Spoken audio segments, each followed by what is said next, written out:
Hello and welcome to the fun-filled nonsense retrospective. I'm your host as always, Rick. Joining me equally as always is Devon. Hello there. Today we're going to be talking about conventions and things that happen therein and things that we remember from ones that we've been to.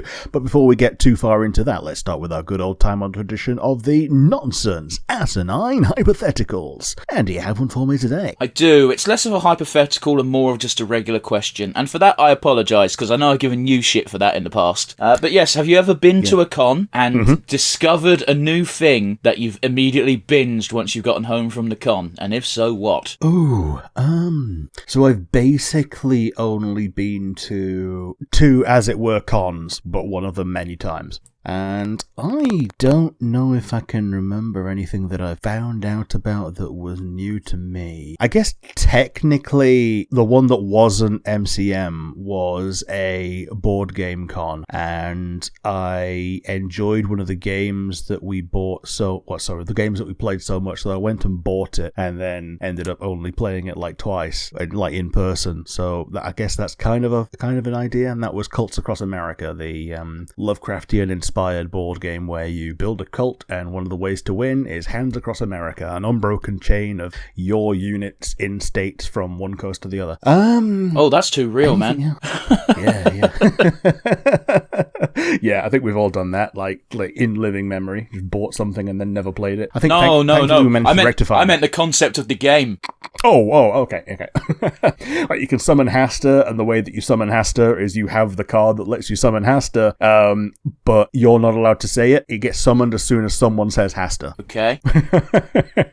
Actually, no, you can say it as much as you like, but it only gets summoned when someone else says it. Are we still talking about the Cults Across America thing? Yes. That's one of the things, because it's Lovecraftian cults like Hasta and Cthulhu. Cthulhu is the strongest. Hasta is number 2. Oh, when you said cults, I thought you meant the white supremacist guys. Oh, no. I mean, you can theme your guys after that, but they're just the same looking cultists.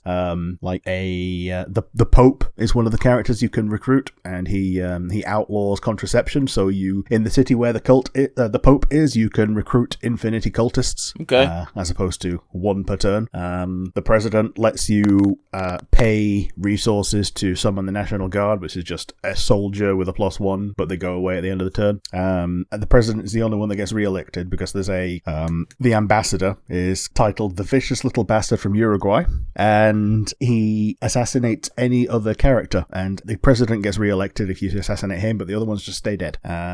And yeah, that's... there's also the head of the CDC who you can use to make a plague bomb, which is fun.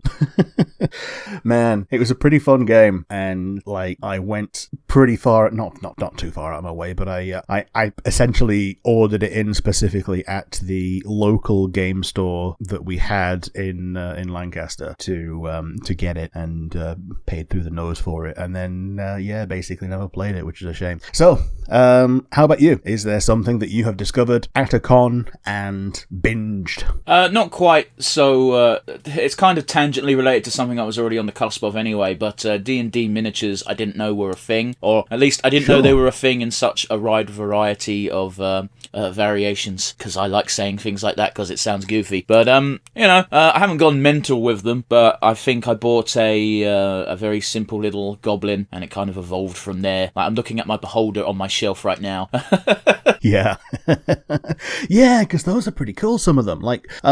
Did you buy ones with the intent of painting them, or did you buy ones that were already kind of pre-colored? I bought one from a dude because that was not already painted, because it kind of transitioned over from Warhammer, in that the best part of the Warhammer hobby for me was building and painting. So I can zoom in even farther. My favorite part of Warhammer is just building. Yeah, but if you don't paint it, it's not done and it looks shit. Yeah, if you like the building, go get your Legos.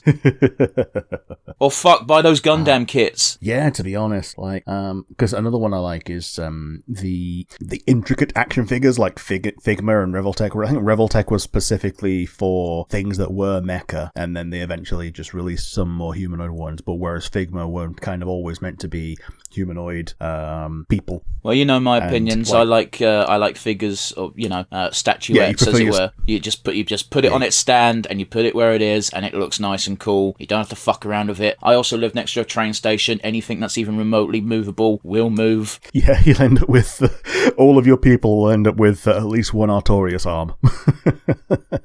And speaking of Artorias arm, there's I was talking with a mutual friend of ours about figures, and was like told him about the Figmas and stuff like that, and said that, oh yes, you can also get cheap fake ones off China. One of the joints will always be loose. And he goes, oh well, hope it's a leg and not one of the arms, because otherwise you're going to end up looking like Artorias.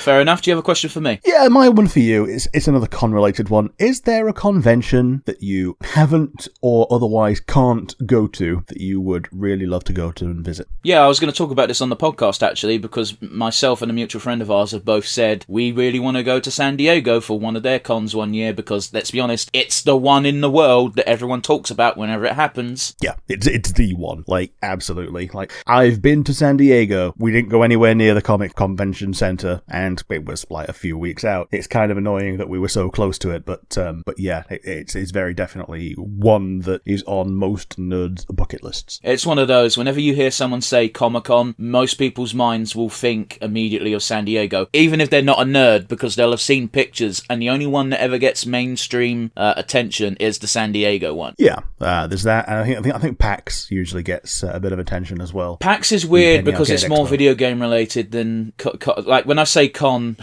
when I say San Diego is the con, I mean it's the Comic-Con, not the just convention in general. But yeah, you're right. PAX is weird though, isn't it? Because there's PAX and there's PAX East as well, isn't there? Yeah, but PAX East is just they wanted fans who weren't able to get to. I think they do it in Austin, don't they, in Texas? That makes sense because Rooster Teeth usually has a presence there, don't they? Well, it's theirs. Actually, no, it's not. Yeah, they have a presence. And yeah, they because it's Penny Arcade that run it. The webcomic. Rooster Teeth has their own fucking convention nowadays, don't they? I forget what it's called. It's not PAX East because PAX East is part of the PAX brand, but yeah, it's something like Rooster Teeth Expo or something. Well, yeah, it's they've got their own. They may show up to other things, but the way that Rooster Teeth has been in the last like 7 or 8 years, it wouldn't surprise me that they've just decided that they're too far up their own arses to give anyone else money for something that they think they can do themselves. All right, tell us how you really feel, bud.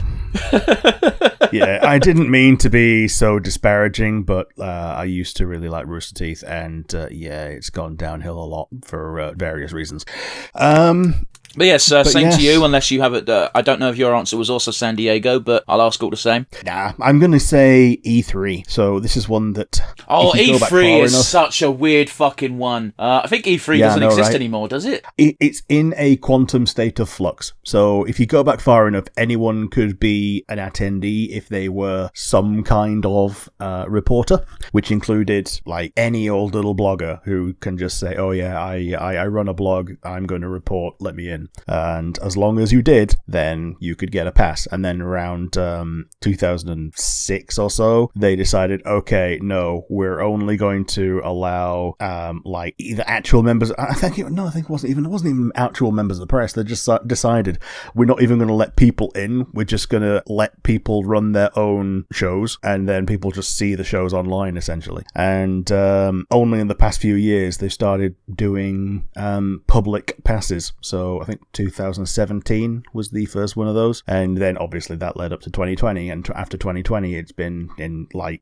real quantum flux. 2020 itself, people essentially ran their own display booths from the comfort of their own company and just basically live streamed it to the E3 servers, and then after that it's been weird still. Well, but there's kind of... Sorry. I was going to say, there were so many things that were just revealed at E3 in past years that I would have loved to have been one of the first people in the world to be able to see that thing. I kind of get what you're saying. It's just, it's so weird because whenever people mention cons, and we're doing con talk today, my brain defaults to Comic-Cons, but it's really easy to forget that a convention is anything. It could be anything. You can have a there's so many sports conventions. Yeah. yeah. And my dad just went to a chemical convention. A what? You got to speak slower because the Discord's being fucky. A chemical convention. So okay. It was for purveyors of specifically agricultural chemicals and like the uses thereof. So, and that was just what he's been doing this past week, and it was hosted in Basel. But that's a work. That's more of a work thing, though, isn't it? Like I know conventions are work things, but it's I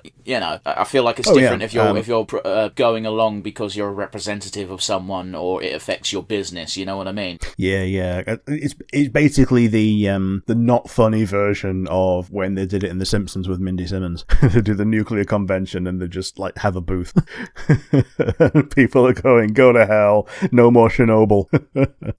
But yeah, like similar to E3, like CES is another one that I would have wanted to do, but I've given E3 as my answer already. But yes, we're going to be talking about conventions today, and our memories thereof and things that we've seen and done. So yeah, let's take it away. The biggest one that we've been to between us is MCM. Yeah. Specifically the one at the Excel Centre. Yeah, MCM is probably the biggest UK one. It does a show at both London and Birmingham. A mutual friend of mine, a mutual friend of mine and mine alone. That makes sense, doesn't it, Rick?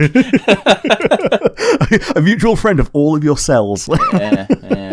Oh yeah, but I've been reality projecting lately, don't you know? Yes. or whatever the fuck that bullshit thing was. Anyway, I digress. A mutual friend of ours actually said that, I might go to the Birmingham one that's in like a month, and I'm like, you just went to MCM London. It's probably going to be unless there's a guest you want to see or a panel you want to see, I don't think it's worth it. Yeah. Guest you want to see, or like another one is people going to that particular one that weren't able to go to the other one that you want to see. Like I know he had friends in the Cambridge area, I believe. So if there was one there, for instance, going to that to see those people would be like cromulent. Yeah, but it's kind of not relevant, is it? Because it's Birmingham, and he never mentioned this. No. He just said, I might go to that one, and I went, why? And his actual answer was to shrug, because that's how he be. Yeah, the further away you get from London, the shitter they get in the UK. Like, and it's unfortunate, but it's just an affirmation of the London-centric bias that the UK has. Well, I think the one in Edinburgh and the one in Cardiff are decent. The only thing is if I hop on a train, I'm an hour away from London, whereas if I hop on a train, I'm a long way away from Cardiff or a very long way away from Edinburgh. Yeah, absolutely. Like, I can get to London in about 2 hours 40 if I go from Leeds, but I have to get to Leeds and I have to get to where I'm going from King's Cross. So it's not quite as quick as 2 hours 40, but it feels it because that's the big part of the journey, and that's how long that bit takes, the fastest bit. Sure, I understand. It's one of those. I happen to be lucky in that London is technically the local one. Yeah. Well, it's local for a third of the population. Like, I mean, I always like moan about being London-centric, but a third of the population is in the Greater London area. So I mean, if you want to get technical, the sardines are. If you want to get technical, if going by car, Birmingham's probably actually quicker, just because fuck London traffic. Oh yeah, just hop on the M25, go round it, and get to Birmingham. Yeah, but it's one of those, man. But yeah, sorry. MCM's the big one. MCM has just happened, the second one of the year. They tend to happen at the end of May and the end of October. Rick, do you want to talk about MCM first, or do you want to talk about other cons? It seems like you led us towards MCM, but I feel like asking anyway. I mean, I think we'll pretty much talk about MCM. Like, what other cons have you been to actually, though? London Film and Comic-Con, which okay, it's one of those weird ones where, hey, guess what? Every single London con happens in the Excel Centre. Yeah. I shit you not. Case in point, fucking, I didn't go, but FanFest is basically a convention, and that happened in the Excel Centre as well a week before. Yes. Did they have the concert in the Excel Centre? They had a concert in the Excel Centre. Right, okay, so they're two concerts, like, right next to each other, like, time-wise. I don't know, because I don't know what concert you're on about. I don't know what concert our friends went to, so it might be the self-same one. I really don't know. Yeah, I was talking about Distant Worlds, but, like, the fact that people were able to get close to it and not go in suggests to me that it was at least something like at a con centre, but, I could be wrong. But it's one of those where FanFest was weird, and I thought the amount of people who wanted to go to that thing, they've rented out 2 halls. The Excel Centre has about 14. Yes. Which is like... Yeah. It's so fucked. And also, our other mutual friends, who went with our mutual friends who actually got tickets, were just sat outside the fan fest. They could look in and just see all the things going on. It was so dumb. Yep. I remember when I was at the Excel Centre and they'd rented out certain rooms for it. Well, like one of them was just a blank room where people could just go, hang out, sit down, be a cosplayer and not be walking around, or sit down and have a sandwich or whatever shit you'd bought from the overpriced food booth. You could just go and sit down and have it, but like not on the table, not on a bench. There weren't enough of those. Oh man, let's go ahead and fucking talk about that then, Rick.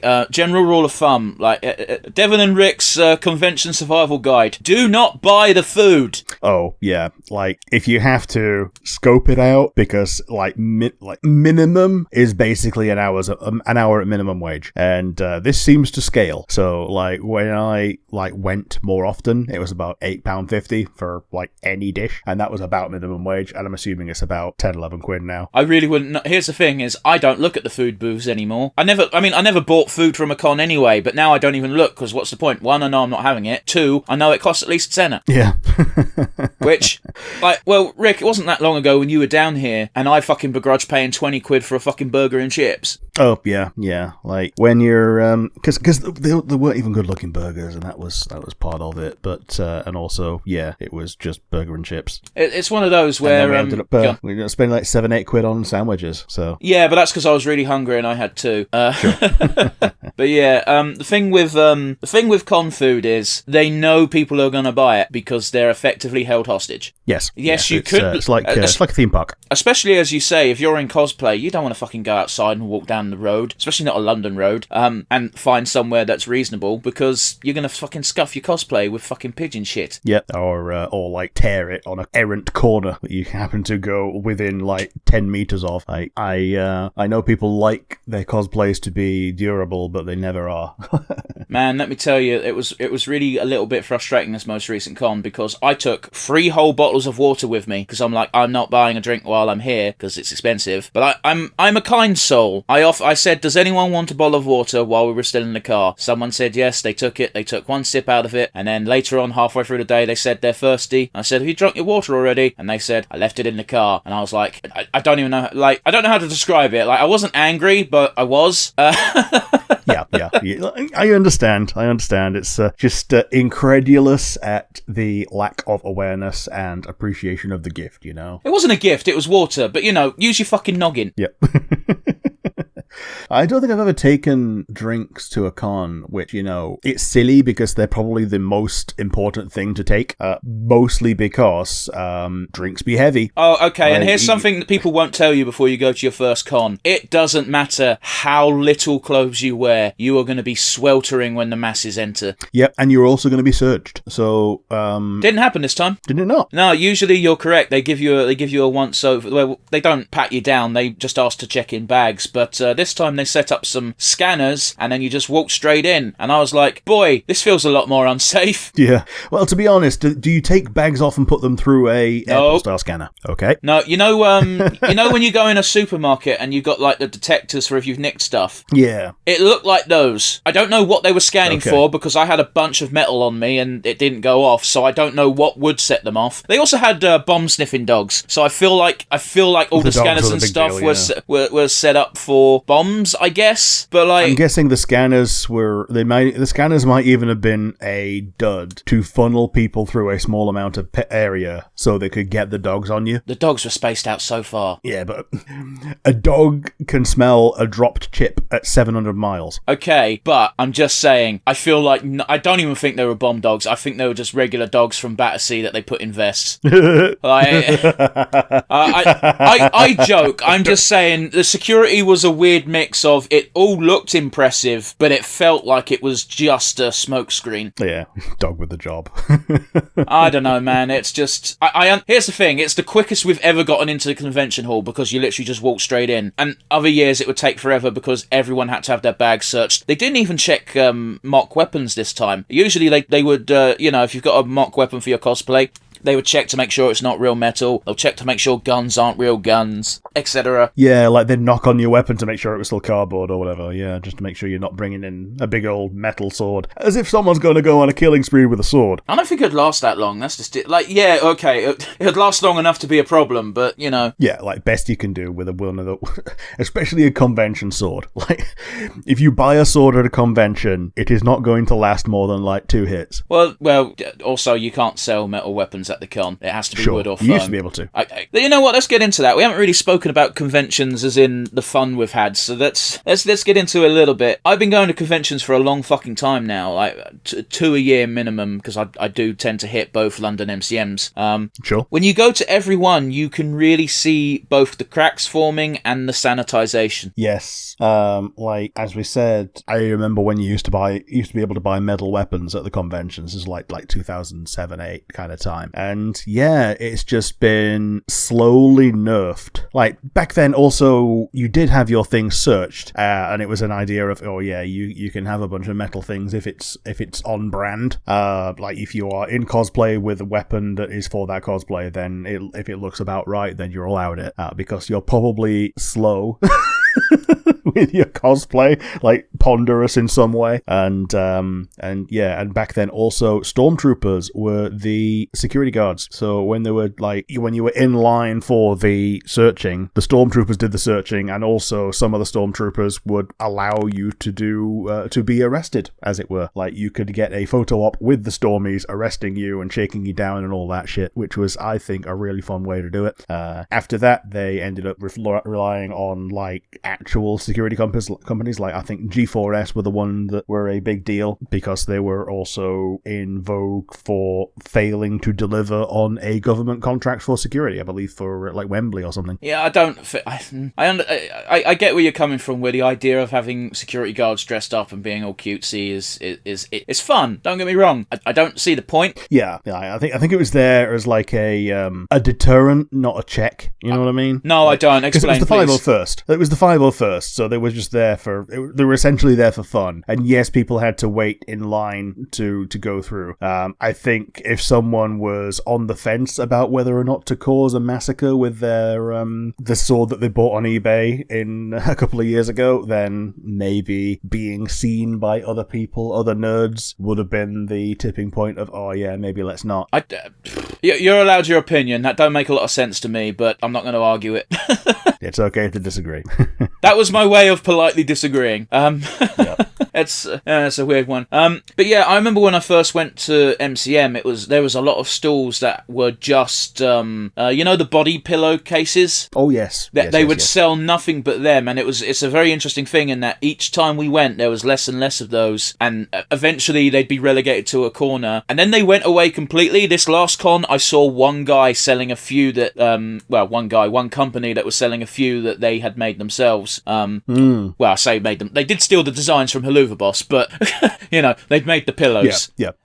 So it's you got one this year, didn't you? I did. I got Queen Bee, which I can't even remember what the other choices were. I know Stolas was there, and as much as I like him, I don't want to have a hug pillow with him on. And I know Luna was there, including the guy trying really hard to make me buy the 18+ one of Luna, and I was like, I don't really want that. I actually do genuinely think that the not safe for work, for lack of a better term, body pillowcases are nicer. Yeah. I like the idea that you've got your safe sir and your ooh la la side as well. Yeah. You flip it over and it's the clothed version. So that's the one that you just leave out, and then you flip it over and it's, oh yeah. Sure. It's one of those where I don't know what it is, but just plain cases that you can get pretty much anywhere. Yeah. Yeah, they don't really have the same fucking weird, very soft, almost silky feel to them. Right, okay. Because another thing you have is the big hug pillows were originally just used as pregnancy pillows. I mean, that's what they're called if you buy one off Amazon. You don't buy a hug pillow, you buy a pregnancy pillow and or body pillow, but they always come with a plain fucking cover, and it's just like a regular pillowcase. It's not very soft and comfortable. Yeah, it's just a long pillowcase, yeah. I know one of our mutual friends, and it's not the one you think, who now basically cannot sleep without one. See, I'm worried about that, because I've had one for like 6 years years now. Yeah, but you can sleep without it. Like, I have seen you sleep without one. That's true, but not for extended periods of time. Sure. Man, I never had one. Maybe I should invest. Well, it's one of those where it's nice to have a pillow that's not a pillow for your head. Yeah, I get you. Because the little ones are too small for, like, anything else. Because, like, you will kick it away. Like you said that you've been introduced to models, the D&D models at the conventions. Can you think of anything else you've been introduced to? Yeah, you know how I spoke about Gundam miniatures, not miniatures, but figure kits earlier? Yeah. You know me, I hate Mecha and I hate Gundam. Yep. But Bandai also does their own kits for Digimon, and it's the exact same thing. Yeah, we just push it together and, like, the little highlights just pop through, yeah. I learnt this in the worst possible way. Oh? I saw a figure of Beelzemon behind a counter, and I was like, how much is that? And it was like 50 quid, and I went, that is a steal, I want it, give it to me now. I got home, and I went, oh, fuck, it's a miniature kit. I didn't know these were a thing. Hey, at least you got Beelzemon. Yeah, the instructions are not the most clear, so much so that I've made at least one arm and one leg backwards and had to take literal hours prying them apart, because once you put them in, it is really difficult to take them off. Yes.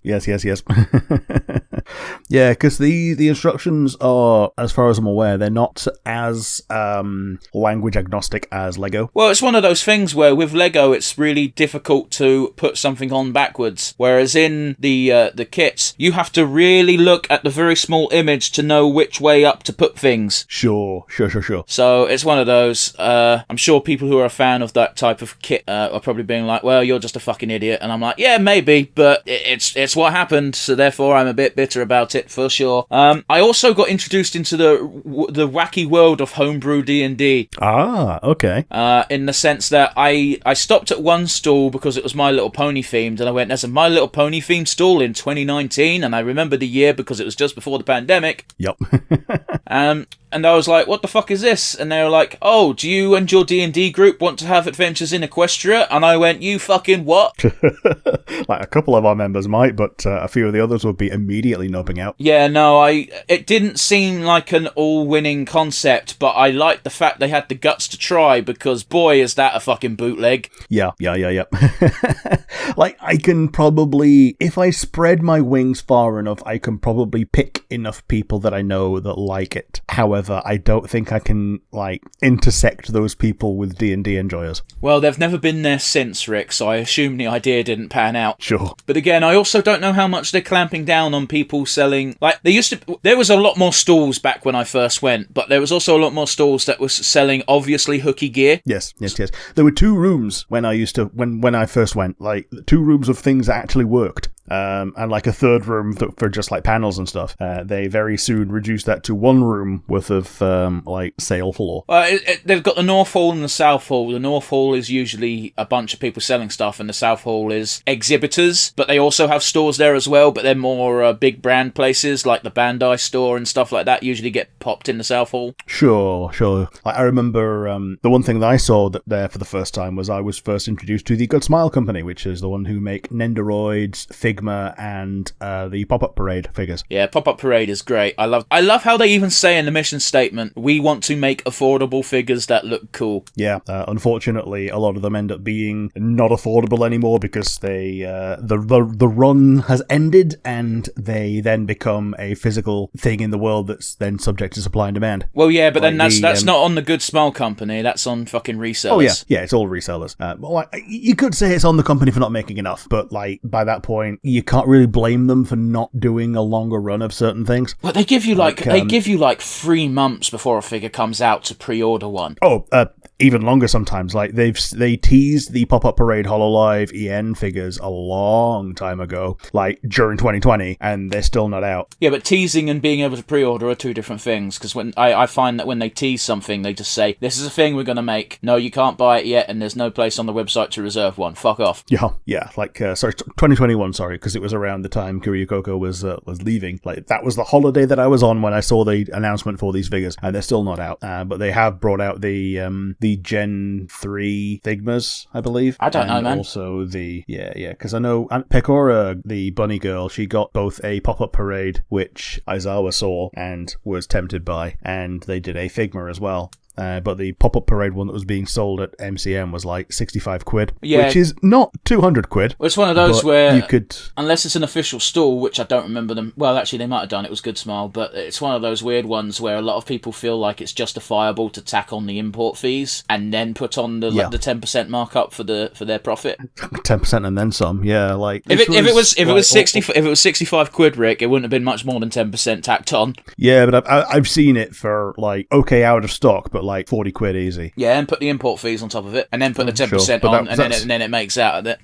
The numbers you gave, 10% made sense. That's all I'm saying. Sure, but yeah, 40 quid was one that was already in the UK. Was what I was thinking. That was out of stock. If you order something from Good Smile directly, they make you pay about 15 quid delivery. Yep. I don't think you would find it in a store for less than 50 quid. Sure. But that's just my takeaway from having ordered from them before. I'm looking at my pop-up Lucifer and I'm very happy. Yes. That said, I am a figure enjoyer when it comes to like the action figure ones. So like I think Figma is possibly the premium brand for these, because I think I got a Revoltech Gurren Lagann, and that was pretty good.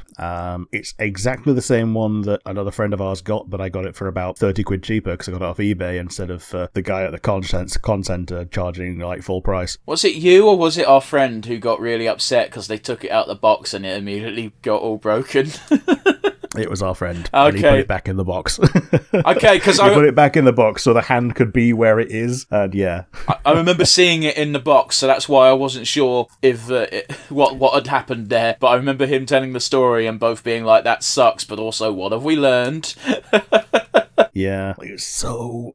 It would have been so disheartening as well. Because the other thing is, it was ball joints, and the ball itself was like stuck in the wrist. Oh no! So you couldn't like get that out and put one of the other attachments in, because the other attachments are all fun as well. Like there's a big old fucking drill that you can just stick in, and that's the one that's like permanently in there on mine. So yeah, there are fun things that you can do with it, and I think like I said, those are the ones that they made some human figures, but Figma are the one who are just like so much better at human figures. You can like take the head off and put a different face on and then put the hair back on.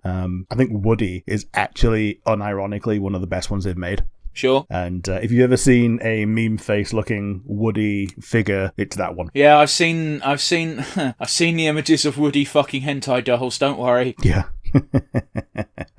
But yes, have you ever been to a panel?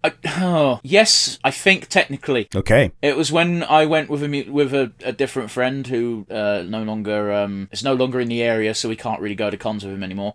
Sure. When I was hit with him, we needed a break, and I think it was Tekken 6 was coming out. Okay. And it just happened to be being played on the stage and demoed by some folk, and I think that was technically a panel because there was a dude talking over it and talking about hit frames. And I was like, well, let's just fucking watch this for half an hour. Yeah.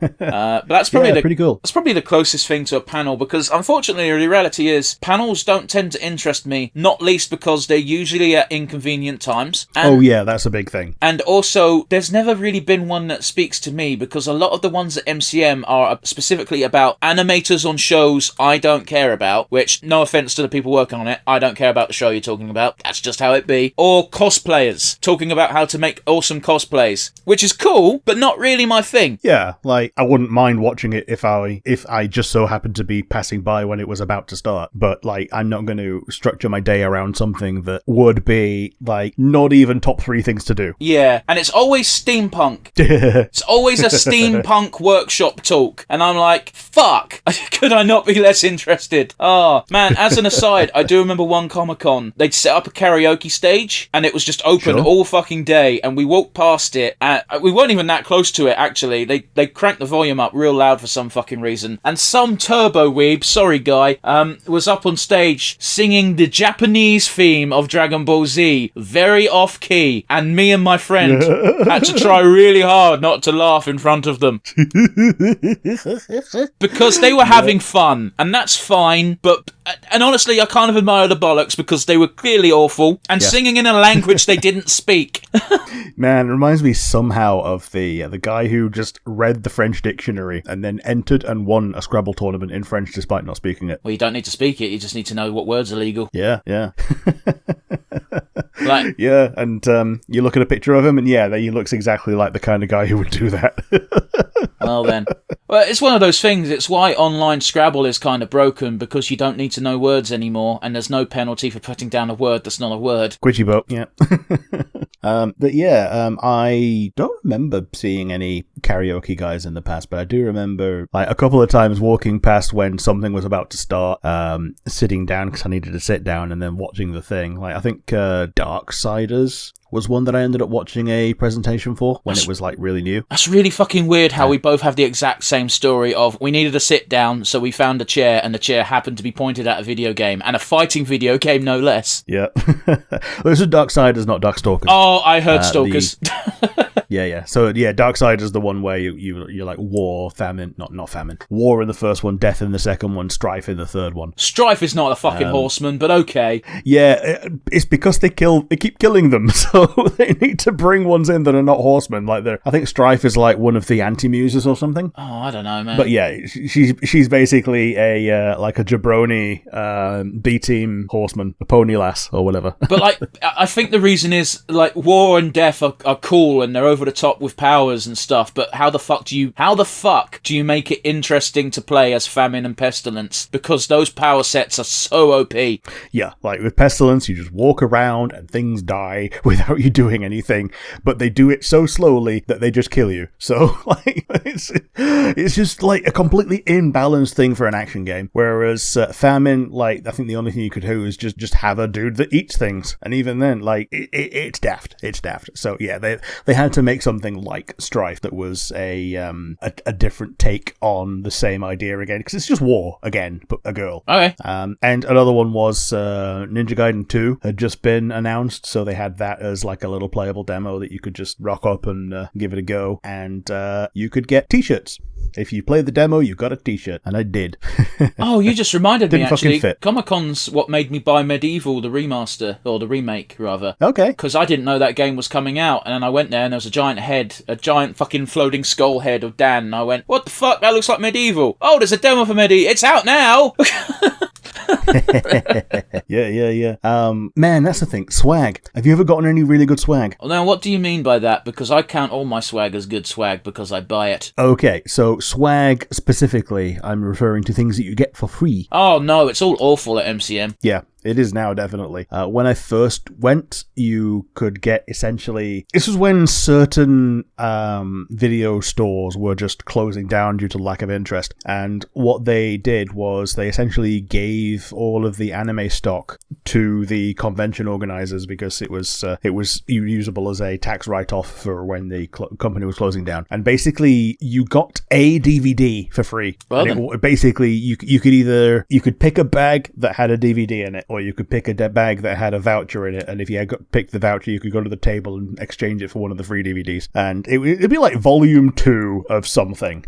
So like not even like the beginning of anything, but like they also had a premium selection next to it where you could pay a pittance and pick up the ones that were actually more desirable, like volume 1 of the thing that you just got the volume 2 of for free. Yeah, it's one of those, isn't it, where anime's always been a fucking racket when it comes to video releases. Even when they transitioned to DVD and could actually fit an entire season on DVD, they would still be like, no, 4 episodes. Yeah, we're used to charging this much for this amount of content, so we're going to continue to charge that much for that amount of content and basically just waste 2/3 of a DVD disc.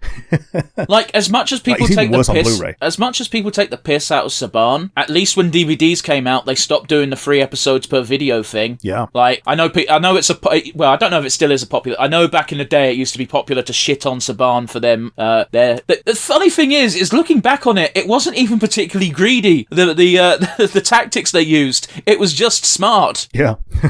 Like I remember they used to do videos where it was essentially just two episodes on the Power Rangers tapes, and if you wanted Green with Evil, you had to buy 3 separate tapes.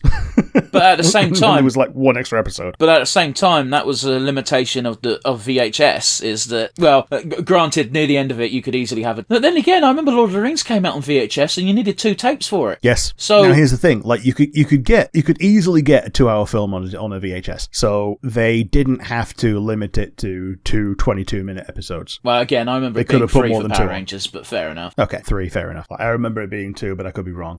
Generally, it was 2 for a lot of things as well. I remember when South Park was on tape, it was 2 episodes with a couple of preamble filler bits where Matt and Trey were dressed up as cowboys, and a Native American guy would come by and say, "Someone coming." Okay. Man. What's the point of this tangent, Rick? I like stories. Wow. Okay. I can't even be mad.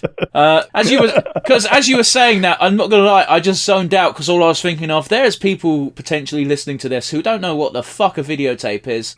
Yes. Similar to the save icon. Yes, you're gonna say floppy disk. Yeah. Okay. Go on. Go on. Tell your joke. Yep. Like you say, there are people that don't know it other than the fact that it's an icon. Oh, I thought you were going to make the I can't say his name on the podcast because he doesn't like it, but the joke that our other friend makes, who likes to say it all the time, and that is, yeah. I 3D print a save icon. Yeah, fuck off. I've heard that joke 10 times, and it wasn't funny the second. Yep. It was funny when I read it for the first time on Imgur, and then it's been used since as a way to try and catch in on someone else's funny, and that's what makes it not funny. Man, I remember you talking about Imgur.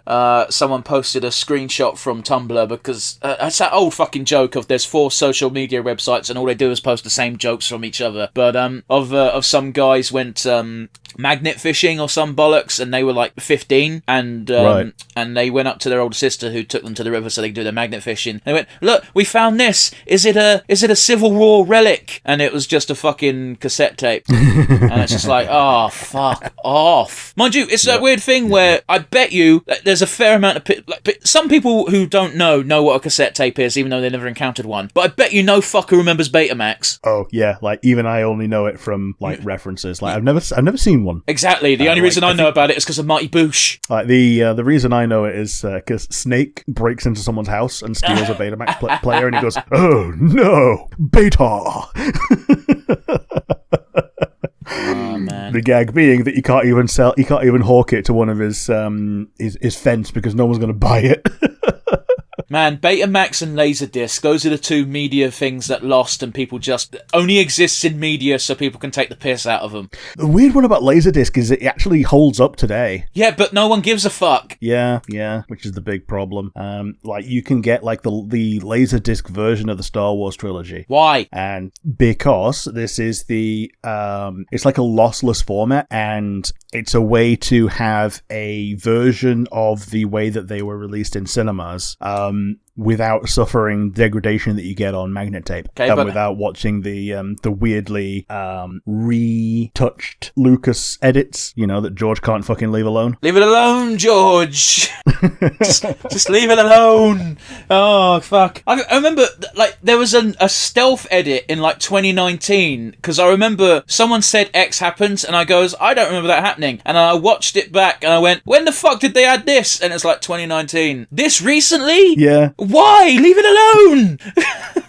Like they keep having to change the Greedo shot first to hand shot first and all that. Like, so originally, obviously, hand shot first because he's not a fucking idiot. Now they basically have to wait for Greedo to shoot, and then hand just moves like a fucking JPEG. I fucking love it. So he dodges. I absolutely love that edit because he suddenly grows like a fucking snake neck and moves so fucking awkwardly. It's why just cut away as Greedo shoots. Yep. That would be the way, wouldn't it? Yeah. The funny thing about the George Lucas edits is the edits he chose, he did poorly. Like, I don't think people would have had as much of an issue with Greedo shooting first, which, whatever, it's a thing. It's more of a meme at this point, but whatever. I don't think people would have had as much of an issue with it if it wasn't done so poorly. Yeah, absolutely. Have you ever been in cosplay? I don't think you have you? Yes. Oh, you have? Yeah. Okay, so I know you've got your Cthulhu mask. Yes, when I went to London Film and Comic Con, I dressed as Cthulhu while my buddy dressed as Killbane from Saints Row.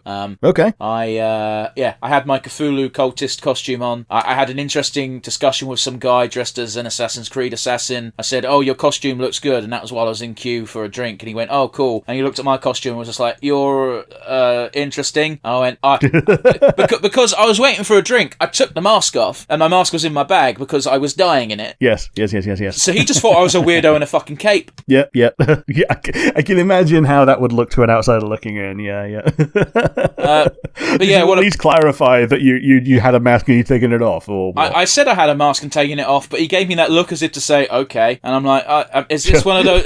And this is why I'm like, "This is why I don't fucking talk to people, because they're dicks." Yeah, totally. The only reason he didn't have to say anything about how I was dressed. All I said to him was, "Your costume is cool," and then he turned it into being a bit of a dick.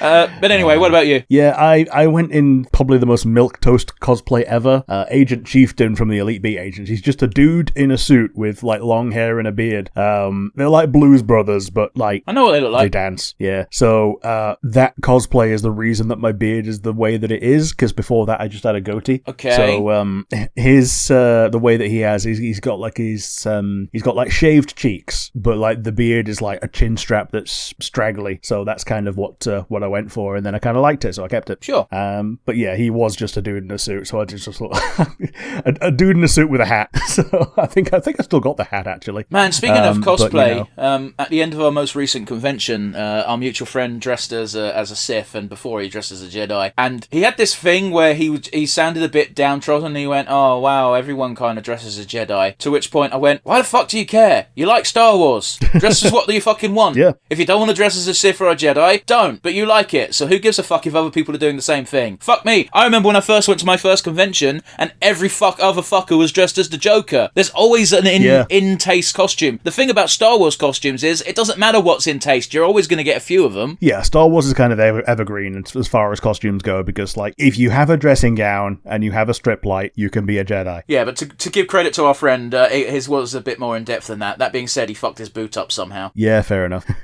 Can you think of any other more interesting cosplays that you've seen? Oh, I've seen quite a few, to be honest. It's always fun when you see unique ones. I remember there was a time when, thankfully this fad has fucking died down, but much like with Joker, there was a big old stretch of time where the in was, "Oh, here's your 7 millionth Rick Sanchez." Oh, yes. I think I managed to dodge Comic-Con around that time. Yeah. Here's the funny thing, though, is like the first one I saw, I was like, "Oh, that's pretty good," and then it quickly became, "Oh, every fucker's dressed like this year." Yeah. I remember when Deadpool became popular and like everyone was dressed as Deadpool, and they were always fucking with people. Yeah, you could blame D. Piddy for that. Yeah. For those of you who don't know who that is, he's a YouTuber. He used to fucking he dressed as a few like there was one time when he dressed as Luigi and he threw a banana plushie at people and gave them that dead eye glare from that one meme video. That was kind of funny. Sure. But yeah, he dressed as Deadpool to a load of conventions and he would fuck with people. However, the big difference is because he was doing it for YouTube, he'd ask them before he filmed them. Yes. There's nothing worse than a cosplayer being like, "I am this character and I'm just going to do things now." Going back to Star Wars, because I was with our buddy who was dressed as a Jedi, one of the very first things that happened is there was a weirdo, sorry guy, but you are, who had 2 lightsabers, and he just tapped my friend on both shoulders with both lightsabers. My friend turned around and then he was doing a pose off, and then another guy came up with a lightsaber, and then they started fucking fighting with their lightsabers. And I'm like, what the fuck are you doing? You're gonna poke someone's eye out, you fucks. Not our friend, by the way. Our friend just kind of watched and he was like, "I thought we were just gonna pose." Oh, fucking... Yep. If you're in costume, it's fine to do shenanigans, but you gotta make sure the person you're doing shenanigans with wants to partake in your shenanigans. Yes, absolutely. Like, ones I can remember, there was, I saw one of the Space Marines. Oh, so, yes.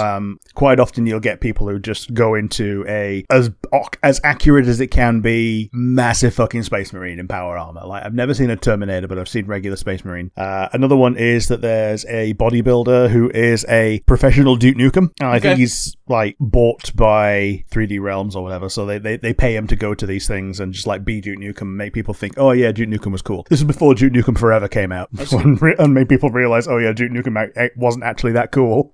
Duke Nukem was cool back in when it was a Doom clone, but when it went to 3D, it kind of went to shit. And I don't mean Duke Nukem is cool, I meant the game was cool. Oh yes. Like, I mean, he was a pretty cool character as well if you were a kid and were still yet to form your opinions on things. I was going to say, and have never ever watched an action movie and realised all he's doing is quoting action movies because he's a big fucking nerd. Because people think that the Kick-Ass and Chew Bubblegum is a Duke Nukem quote, but it's not. It's quoting something else. It's from They Live, and it's a fucking epic movie. Yeah. And like other things he quotes are just, they're just like quips. Like at one point there is an earthquake, and he goes, I ain't afraid of no quake. Quake being the other shooter at the time. Yep, sure. And other ones that I remember, Rosen Maiden was a big deal when I was first into anime. Like, I think that was the first anime that I watched completely in Japanese, because it was like, you know, it had just come out, and I basically was able to get season 2 in real time as well.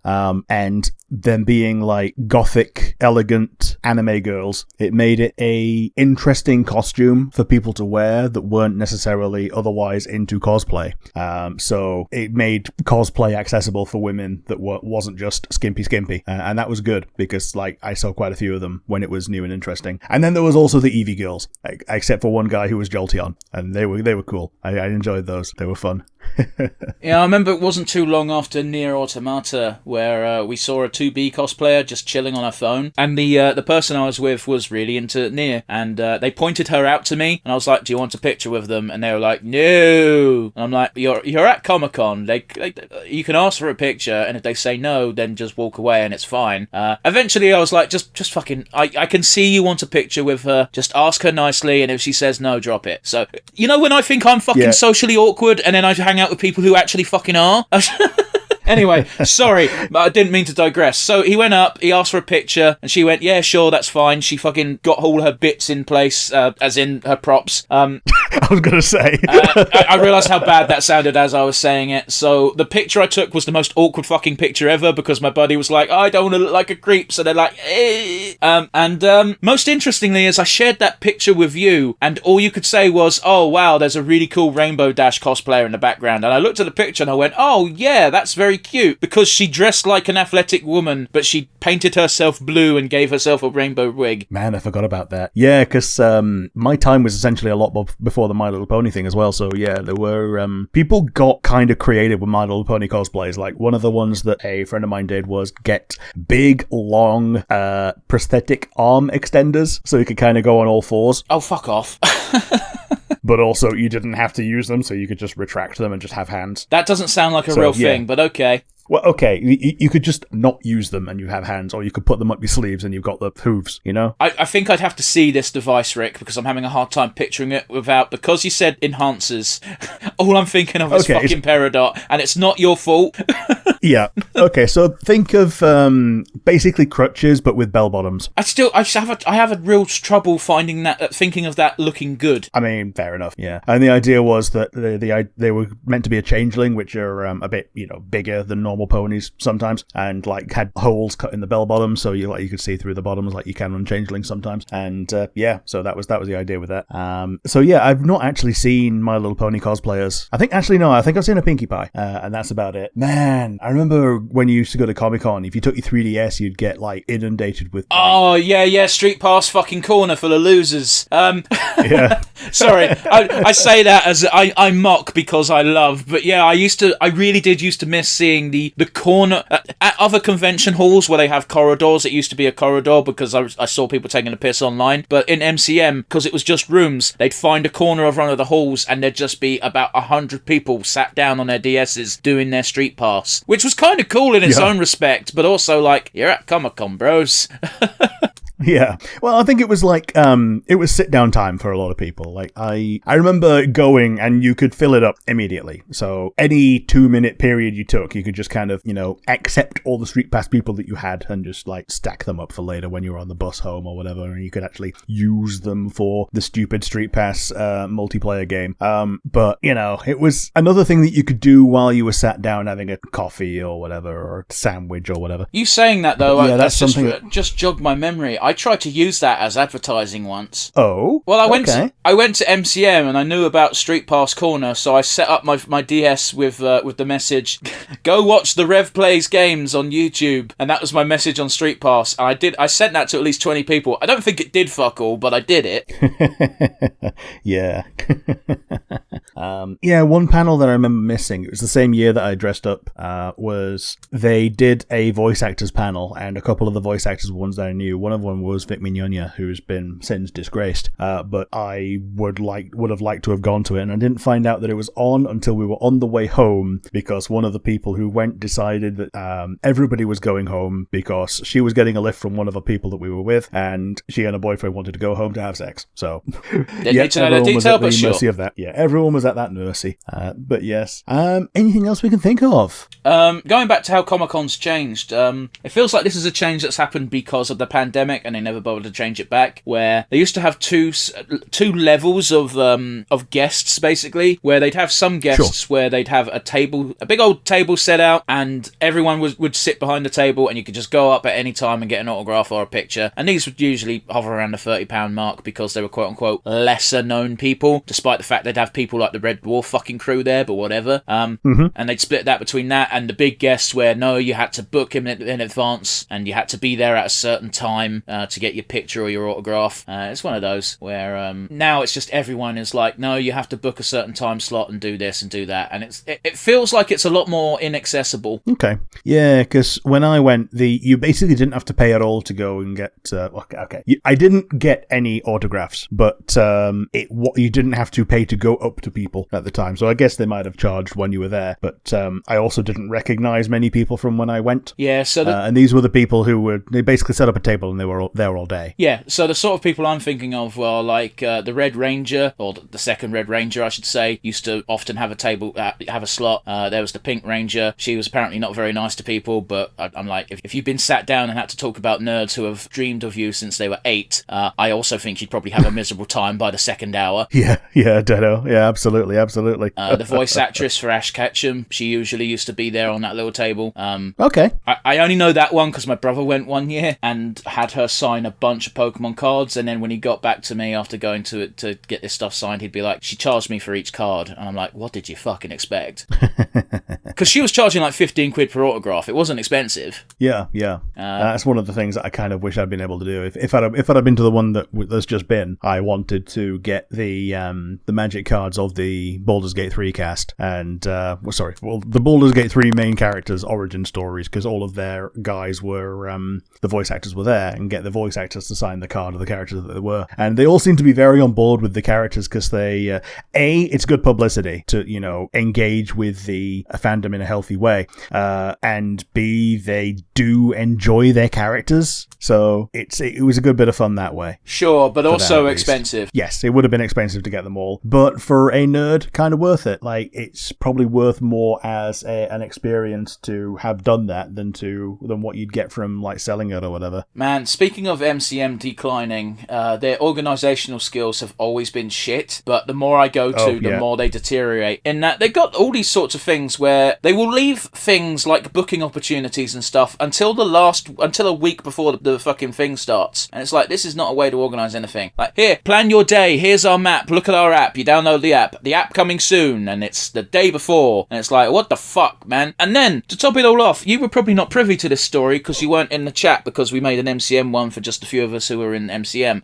but a mutual friend of ours in the FF14 guild had booked her photographs with some individual people from Baldur's Gate because she couldn't afford the big group one because it was like 400 fucking quid.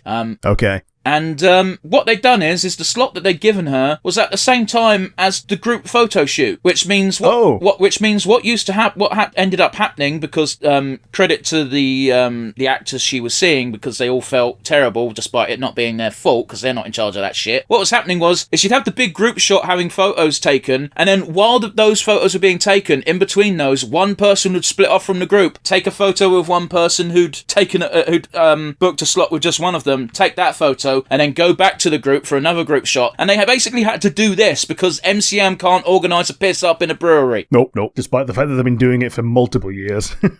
I genuinely felt bad for this friend, because I would have fucking broken. I would have been like, I don't know what to do, and I don't know how to keep myself composed in this scenario. Oh no, Astarian's laughing at me. that didn't happen. Mocked by Astarian, yeah. that didn't happen, but boy, I thought it would make the retelling funnier. Yeah. It was on. I think it was on Lucky Star. No, it wasn't Lucky Star. It was on Watamote, the incel girl anime, where she asks for a bunch of risque things for one of the voice actors to say, and the people behind her in line are like, "Oh man, she's really daring. Why would you even ask that?" And then also by the same token, yeah, they're actually pretty jealous because she can like replay all of these borderline abusive things over and over to her and basically just be an incel. I have no idea what any of that was about, but sure. Well, it's one of those, like, with a voice actor, yeah, you can get an autograph, but you can sometimes also just ask them to say something, and if you've got the recorder out, you can record it, with their consent. So sometimes you can get, like, the kind of thing that you can get off Cameo, like, you can pay a $5, get Carlac to say something. Yeah, sure, but I don't know who the fuck you're talking about. But yeah, fair enough. It was in an anime, and yeah, apparently that was based on a real thing, that someone did that in real life at one of the Comic-Cons in, well, it would have been Comic-Con, wouldn't it? The Japanese one. Okay, so it's a gag in an anime that was based on a real thing. Is that what you're saying? Yeah, I believe so. Right, because I had Discord's been fucky today, and that something was said and I clearly missed it, and then you just went on this story and I went, when did this happen? Who? What? And then that question clearly didn't get through, as I don't know what's going on, even though I said I don't know what's going on, and then yeah, it all got messy and fumbly. It's fine. Sure. But yes, can we think of anything else? What's your favourite purchase? Ooh, it's really silly because it's really small. But when Kill la Kill was all the rage, the scissor blade was a thing. I didn't get a full size one. I got a little keyring one, and that was like my keyring for a long ass time. It helped that it was small and thin, but it helped me find my keys a lot easier because it was like long. So it was a functional, but also made me remember it just reminded me of the show every time I pulled it out. Thing of the scissor blade from Kill la Kill. Yeah, how about you? I get you. I'm always a bit hesitant to get a sharp, jagged keyring. Oh, it wasn't sharp. It was like super rounded. Okay, but I bought a gunblade keyring once, and it is sharp, and I was like, I was going to put this on my keys, but now it's practically a knife, so I'm just going to admire it in my drawer. That's pretty cool though. Squall's one, I assume. It's from FF8. I think it's meant to be his quote-unquote legendary weapon, but because it's all metal, it's a bit hard to tell. Okay, so yeah, the gunblades that I can think of off the top of my head.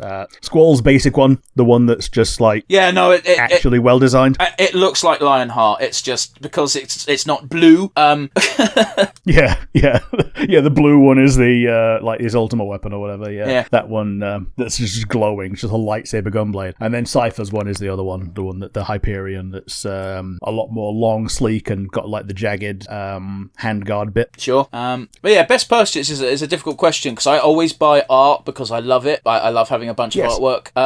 I'm just going to say it because it's fresh in my mind because it's something I got from the last one and I've already shown you. There was a chap who had it was a pretty small booth, and here's the thing, is I always love buying from people who are clearly making the stuff and selling it themselves rather than fucking let's go to the Bandai booth and pay Bandai a shit zillion dollars for a Dark Souls figure. Yeah. Where, I bought a little, basically a replica bar of Beskar with the Imperial seal on it. Oh, yeah. That looked kind of cute. Yeah, and also it was 10 quid. Yes. If you want to talk about... And it's a nice... nice insight into that part of the Mando timeline as well. I mean, I bought it because it was cool and it reminded me of something cool from the show. And I had this weird thing when I started going to Comic-Con where I was like, I should buy one thing every time I'm here that will just be the thing. And I did for about 7 7 cons where I would buy a wooden sword because they're relatively cheap. However, what they are not is relatively small. So in the corner of my room, there is just 7 fucking wooden swords that just exist. Yeah. I very quickly decided not to do that. But this sort of thing is just, it's cheap, it's small, it's very cool, especially if you're a fan of Star Wars. And he had other stuff at the store which was interesting. I really wanted to buy the Grogu in Carbonite. Yeah. I didn't actually, you didn't actually take a photo of that, did you? I felt like it would be a bit wrong, you know? Like, the amount of times I saw people taking picture of artwork, I was like, you guys are fucking scum. Yeah. Like, this isn't... I mean, taking the picture of a, like a thing that you can buy that's not artwork is, I think, less scummy than taking a picture of the artwork, because that's just essentially just pirating the artwork. I kind of get what you're saying, but it's one of those. Yeah. I'm sure if I asked, it probably would have been fine, but I was like, nah, it feels a bit disrespectful. I mean, it would have been fine, especially since you were already buying something, I think. Yep. But yeah, it's I understand not wanting to. Everyone has their own hang-ups, and like it's one of those where I'm 50-50 when it comes to dealing with stall owners, because it takes me a minute to work out what is someone generally excited about trying to sell their thing, and what is someone who has done this for 10 years and just wants to sell you some shit. It's not all furry butt plugs. Okay. There were no butt plugs, they were clip-ons. But anyway, man, speaking of that, there was a person who had a fucking animatronic tail who went past me, and their tail brushed against my arm, and my immediate reaction was, that was the most awful thing I have ever felt. Yep. Yeah, I remember even back in the day, there were some obvious furries who were just there to show off that they had a very expensive fursuit. Like, it wasn't even back then, you could spend multiple thousands. It wasn't a fursuit, it was someone who had a tail, and the tail moved on its own, which was a cute idea. However, when it brushed against me, I was like, why the fuck? Control that thing. Because they can't feel it, they don't know what it's fucking touching. I respect that, but you know, have some wherewithal of this thing that's attached to you, and to try not and touch people with it. Yeah, totally. Like, she was a pretty fucking girl. Like, it wasn't as if that was the issue. It's, this thing is disgusting if it just rubs against you. Please don't do that. Yeah. Oh, goodness. Oh, shit. I remember one time I actually saw him on the Underground on the way to Comic-Con. The guy was in a really, really good Deathstroke the Terminator costume. And man, it was so well done. Like, this guy must have spent thousands on it. This was before the MCU and Iron Man and all that started. So, like, he was obviously very definitely a fan before it became cool to just do a film replica. Obviously, Deathstroke's not been in a film yet. No, but he's very popular he was popular in the Green Arrow and the Flash TV show, the live action ones. Yeah, I'm assuming it was even before that. Oh yeah, no, it would have been. It was pre-MCU. I'm just saying, like, there has been a live action adaptation. It was played by the guy who played Crixus in Spartacus. Okay. That guy is fucking jacked. Sorry. And like, I remember seeing, like, generally pretty girls in revealing costumes basically never gets old, and I always feel bad for just enjoying it, but you know, it was one of those where at the most recent con there was a woman dressed as Black Cat from Spider-Man, and I was walking with my friend, and I just looked at her ass for about 2 seconds. That was all it was, but it's imprinted in my brain, and I immediately looked away and went, I'm such a skis for doing that, and I said that out loud, and my body just went, but one, she's dressed like that, and two, she is posing for the camera in a way that shows off her ass, in which case I think it's okay for you to look at her ass for 2 seconds. And I'm like, yeah, but it still feels like I was wrong. Yeah, it still feels like the wrong thing. Like, I also appreciate when, because it's not your own body, wearing body forms. I think that's a good way to do it, I think. So, you essentially got a full bodysuit of a human body that's not your own. And, like, you got, like, prosthetics on, and that makes it feel less naked. I don't know what the fuck you're on about, so you just roll with it. No, that's pretty much the end of the story. That, you can make yourself look less naked by essentially technically not being naked. Well, Black Cat wasn't naked. She just had a really tight outfit on. Sure. Like, I don't know if you've ever seen Black Cat, but she is completely covered. Oh, yeah. She's got, like, the cat suit, indeed. But yeah, anyway, I digress. I also go weak at the knees every time I see a Raven cosplayer, and that's a me problem. Yeah, I think Raven was kind of formative for a lot of people. Specifically the animated Teen Titans Raven, because, let's be honest, a lot of people were teens when they first saw Teen Titans. I mean, shit, I think I was I think I was not even teen yet. I can't remember when that show came out. Assuming it came out in 2006, which I don't think it was. I think it started earlier than that. I would have been 14. Yeah. But anyway, I think we've waffled long enough, Rick. Unless you've got a new question for us. No, I think that's it. Can we think if the final three is actually going to be relevant this time? So let's start then. Do you have a favourite moment from Comic-Cons? I always love. I just love going around stalls and buying stuff. I like talking to artists. It feels awful talking to an artist, going, "Your art's really cool, but I don't want to buy it." Yep. That kind of counts as a bit of a weakest link as well, doesn't it, to a degree? Oh, I know what my weakest link is, buddy. But anyway, let's hear your favourite moment. My favourite moment is just like finding cool cosplayers, asking them if I can get a photo, and it's 999 times out of 1,000 it's yes, and you can just get this like cool photo of a cool cosplay, and just seeing people's faces light up with that you have appreciated their cosplay is something that I enjoy. So yeah, I think that's going to be it for me. But how about the weakest link? Yeah, I think we should change the name of this episode from Con Talk to MCM Talk, because my weakest link is the MCM organisers are shit. Yeah, mine's going to be a similar vein. It's the decline of MCM in particular, because yeah, I remember when it used to be good, and then every time I went after that, it's been less good. But here's the thing: is when that first occurred, because my first convention was fun, I loved every moment of it. The second one, the magic had worn off a little bit. The third one, it also felt a bit more of a dud. And then it was just like, is the convention getting worse, or am I just getting used to it? And it's a bit of both. In that, after nothing's going to be as fun as your first convention, because you don't know what you're doing. You're just a bit overwhelmed with, oh, look at all this nerd shit, and there's nerds. You can just talk to random people and they know what you're talking about for a fucking change. But yeah, it's very apparent that I think the organisers have changed since the pandemic, just before the pandemic, in fact. But it's very much gone downhill as far as organisation is concerned. Yeah, absolutely. And also, the amount of money this convention makes, and still having the audacity to be like, hey, do you want to volunteer as a steward? We'll let you have one day off for free where you can enter the con for free. So you can get a full day this time. Like it's been a full day ever since I've been. It's been like, become a steward. You do steward stuff for 2 days. On the third day of we'll have to randomly assign them because we can't give everyone the day they want. We'll let you. We'll basically give you a free ticket. That's basically like saying we want you to do 2 whole debt-free 2 whole days of work for £30. Yep.